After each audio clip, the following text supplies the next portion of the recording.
हाँ अन्ना के लिए पार्सल लाइए।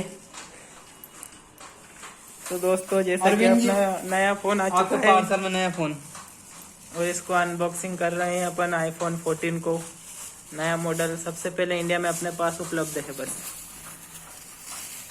जरा दिखाइए इसकी एक झलक।